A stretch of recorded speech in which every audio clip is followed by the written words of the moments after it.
Hey everyone, it's Nikki. So, I wanted to talk about my experience with pregnancy and having all of the health issues I have, including all of my blood disorders and the lupus, etc.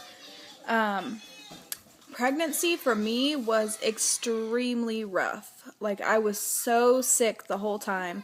I was just seeing a regular OB at first because I didn't even know that I had any of these blood disorders or anything like that. So I just went to my regular gynecologist and had the test done. Yep, you're pregnant, blah, blah. Actually, I ended up going to ER first, and then after ER, I went to my first appointment with the OB. Anyways, I was sick literally the whole time. I was so sick. I was in the hospital 2/3 of the pregnancy. I ended up having severe hyperemesis, which just means that you have severe morning sickness, but it's all day long, every single day, the whole pregnancy, which is just insane. So my regular OB got tired of putting me in the hospital and not being able to help me get any better, so he referred me to a high-risk doctor, a high-risk OB. And they're amazing. I love them, and it just so happened to be that the OB that they referred me to actually went through her pregnancy, so she knew exactly what to do.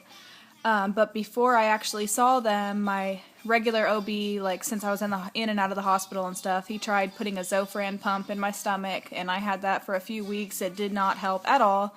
I ended up back in the hospital so sick, so they ended up putting a PICC line in my arm, and I had the PICC line in my arm for 4.5 months, almost 5 months. They initially put it in to give me TPN, total peripheral nutrition, I think that's what it's called, because I lost over 20 pounds just in the first trimester. Like, I was so sick. So sick. Anyways, I had the PICC line in for 4.5 months, and they referred me to the high-risk OB, and when I got there, I had already had the PICC line in from the hospital. Excuse me. And, she actually didn't like the idea of me having a PICC line in since I had a previous blood clot in my leg. I had a DVT in my leg in 2006, so she didn't want me to have the PICC line in, but I wanted to keep it in anyway because it was really helping me. It gave me continuous Zofran literally 24/7. It was just pumping into me continuously and making me less sick, which is what I wanted. Nausea is seriously the worst symptom ever. I hate it.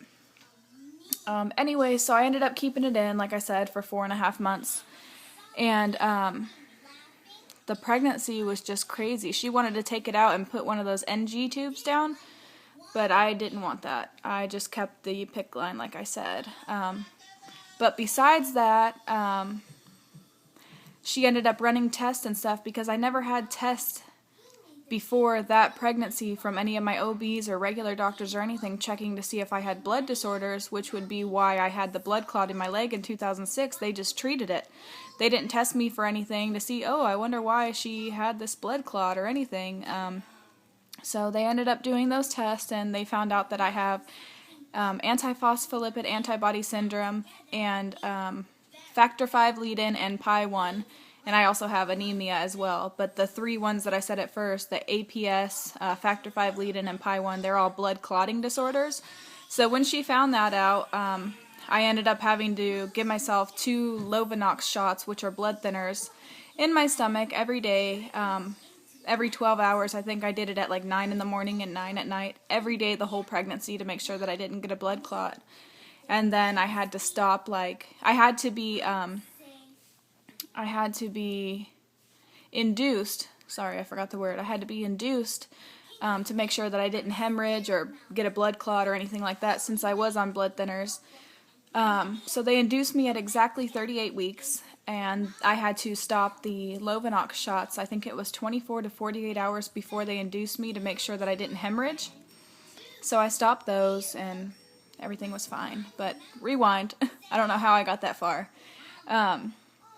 Besides the Lovenox shots and the PICC line, I was also on antibiotics the whole pregnancy because I kept getting kidney infections in my right kidney, and it caused damage because I literally got a kidney infection like every single month.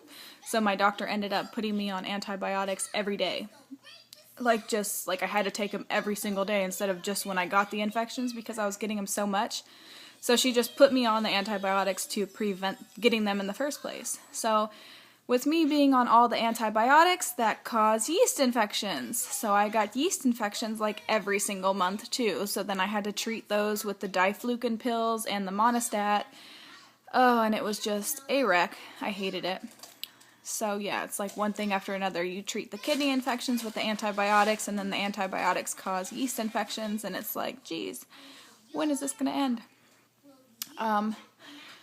Yeah, so it was rough. It was really rough. I was always in pain. I was so sick. Oh, man, it was horrible. And then I went in for my induction. I believe that's it. I'm trying to think. Sorry, I have really bad memory. I had to do the shots, the PICC line, the antibiotics, yeast infections. I don't know. If I'm forgetting something, I'll put it in the description bar below. But then, like I said, I was induced at 38 weeks, and everything went well. I got an epidural. Everything went well. It was a long process, though. I got there at like 7 o'clock in the morning, and then they started the induction at about 9, and I didn't have my daughter until 11:29 p.m., so I was in labor that long. But it's awesome because I wanted to be induced on that day, so her first birthday would be October 11th, 2012, which is 10/11/12. I thought that was so cool. I'm weird, I know. Anyway, she just barely made it. Like I said, she was born at 11:29 p.m., so that was awesome. And I literally pushed 3 times and she was out. Didn't feel anything, like as far as pushing goes. Like right before I hit 10 centimeters, like I had this really, really, really sharp pain in my groin area. Like my upper thigh. Oh my God, it hurt so bad I couldn't even breathe. And from the epidural medicine that they kept having to come in and give me because the epidural failed, so that's lovely. It completely failed, so they had to keep coming in, giving me more medicine through the epidural. And the 3rd time that they did that, like, I was having trouble breathing. Like, I couldn't breathe, and they called a bunch of doctors in and stuff, and I don't know what happened, but it was really scary. But anyways, because the pregnancy was so rough, and I was in the hospital literally 2/3 of the pregnancy, and I lost so much weight, I was sick, I had to give myself those shots, and like it really, really, really took a toll on my body. My doctors feel that it would be best that I don't have any more children just because of what I went through and just the risks and everything, and I don't know. I mean, it's sad, but Kalia's enough. She's a handful, so I'm not too sad, you know. At least I have her. She truly is a blessing, the best thing that's ever happened to me. And I honestly don't want to go through what I went through with the first pregnancy. It was just so hard. It was so hard. I wanted to give up so many times, but I kept fighting. And like I said, she's so worth it. But I think that's all, like as far as my experience with pregnancy goes.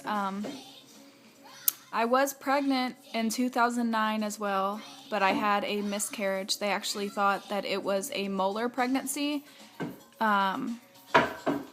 But after they did, I had to go in and get a DNC, like an emergency DNC done to take it out because I wouldn't stop bleeding. I was losing so much blood, so they ended up giving me surgery for the DNC, and then when they got the results back, the lab results, it wasn't a molar pregnancy. It was actually, I had, I think it was 2 blood clots, 1 or 2 blood clots in my placenta that did something that ended up causing a miscarriage. But yeah, so Kalia's actually my 2nd pregnancy, but first baby. So yeah, and of course, like I said, the miscarriage was caused from blood clots in my placenta, so. And then I had a blood clot in my right leg, a DVT in 2006 as well, so I have a history with blood clots, obviously because of all the blood disorders that I have.